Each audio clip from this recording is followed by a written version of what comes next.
50 Essays by George Orwell. Decline of the English Murder, 1946. It is Sunday afternoon, preferably before the war.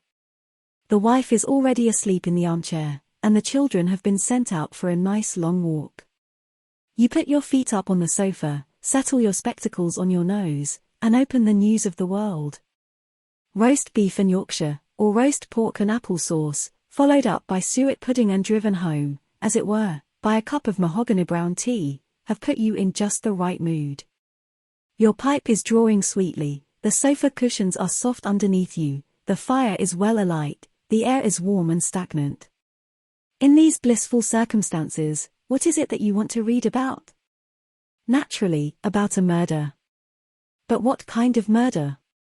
If one examines the murders which have given the greatest amount of pleasure to the British public, the murders whose story is known in its general outline to almost everyone and which have been made into novels and rehashed over and over again by the Sunday papers, one finds a fairly strong family resemblance running through the greater number of them.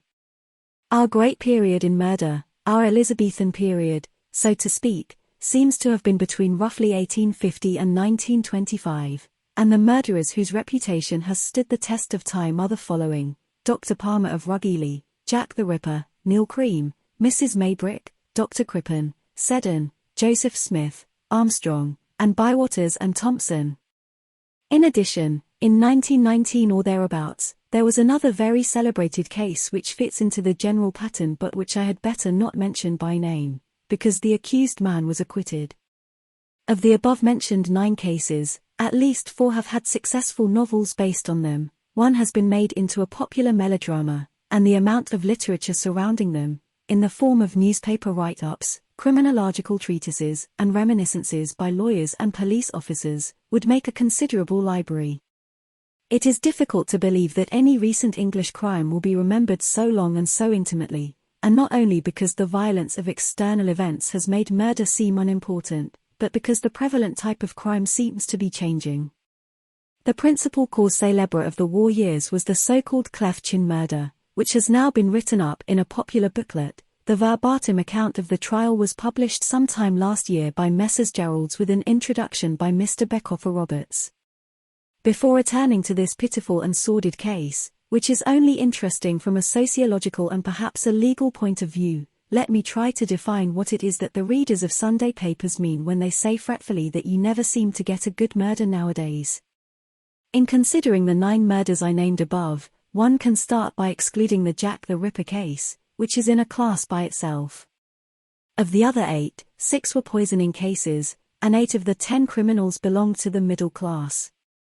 In one way or another, sex was a powerful motive in all but 2 cases, and in at least 4 cases respectability, the desire to gain a secure position in life, or not to forfeit one's social position by some scandal such as a divorce, was one of the main reasons for committing murder. In more than half the cases, the object was to get hold of a certain known sum of money such as a legacy or an insurance policy, but the amount involved was nearly always small. In most of the cases the crime only came to light slowly, as the result of careful investigations which started off with the suspicions of neighbors or relatives, and in nearly every case there was some dramatic coincidence, in which the finger of Providence could be clearly seen, or one of those episodes that no novelist would dare to make up, such as Crippen's flight across the Atlantic with his mistress dressed as a boy, or Joseph Smith playing nearer, my God, to thee on the harmonium, while one of his wives was drowning in the next room. The background of all these crimes, except Neil Cream's, was essentially domestic. Of 12 victims, 7 were either wife or husband of the murderer. With all this in mind one can construct what would be, from a News of the World reader's point of view, the perfect murder. The murderer should be a little man of the professional class, a dentist or a solicitor, say living an intensely respectable life somewhere in the suburbs, and preferably in a semi-detached house, which will allow the neighbors to hear suspicious sounds through the wall. He should be either chairman of the local Conservative Party branch, or a leading nonconformist and strong temperance advocate. He should go astray through cherishing a guilty passion for his secretary or the wife of a rival professional man, and should only bring himself to the point of murder after long and terrible wrestles with his conscience. Having decided on murder, he should plan it all with the utmost cunning, and only slip up over some tiny unforeseeable detail. The means chosen should, of course, be poison. In the last analysis he should commit murder because this seems to him less disgraceful, and less damaging to his career, than being detected in adultery. With this kind of background, a crime can have dramatic and even tragic qualities which make it memorable and excite pity for both victim and murderer. Most of the crimes mentioned above have a touch of this atmosphere, and in 3 cases, including the one I referred to but did not name, the story approximates to the one I have outlined. Now compare the cleft chin murder. There is no depth of feeling in it.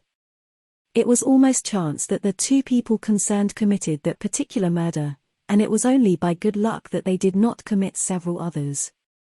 The background was not domesticity, but the anonymous life of the dance halls and the false values of the American film. The 2 culprits were an 18-year-old ex-waitress named Elizabeth Jones, and an American Army deserter, posing as an officer, named Carl Holton. They were only together for 6 days, and it seems doubtful whether, until they were arrested, they even learned one another's true names. They met casually in a tea shop, and that night went out for a ride in a stolen Army truck. Jones described herself as a striptease artist, which was not strictly true. She had given one unsuccessful performance in this line, and declared that she wanted to do something dangerous, like being a gun mole. Holton described himself as a big-time Chicago gangster, which was also untrue. They met a girl bicycling along the road, and to show how tough he was, Holton ran over her with his truck, after which the pair robbed her of the few shillings that were on her. On another occasion they knocked out a girl to whom they had offered a lift, took her coat and handbag and threw her into a river. Finally, in the most wanton way, they murdered a taxi driver who happened to have £8 in his pocket. Soon afterwards they parted. Holton was caught because he had foolishly kept the dead man's car, and Jones made spontaneous confessions to the police. In court each prisoner incriminated the other. In between crimes, both of them seemed to have behaved with the utmost callousness. They spent the dead taxi driver's £8 at the dog races. Judging from her letters, the girl's case has a certain amount of psychological interest, but this murder probably captured the headlines because it provided distraction amid the doodlebugs and the anxieties of the Battle of France. Jones and Holton committed their murder to the tune of V1, and were convicted to the tune of V2. There was also considerable excitement because, as has become usual in England, the man was sentenced to death and the girl to imprisonment. According to Mr. Raymond, the reprieving of Jones caused widespread indignation and streams of telegrams to the Home Secretary. In her native town, she should hang was chalked on the walls beside pictures of a figure dangling from a gallows.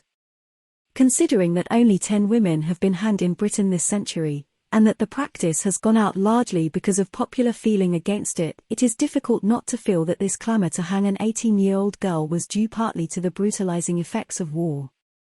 Indeed, the whole meaningless story, with its atmosphere of dance halls, movie palaces, cheap perfume, false names, and stolen cars, belongs essentially to a war period. Perhaps it is significant that the most talked of English murder of recent years should have been committed by an American and an English girl who had become partly Americanized. But it is difficult to believe that this case will be so long remembered as the old domestic poisoning dramas, product of a stable society where the all-prevailing hypocrisy did at least ensure that crimes as serious as murder should have strong emotions behind them.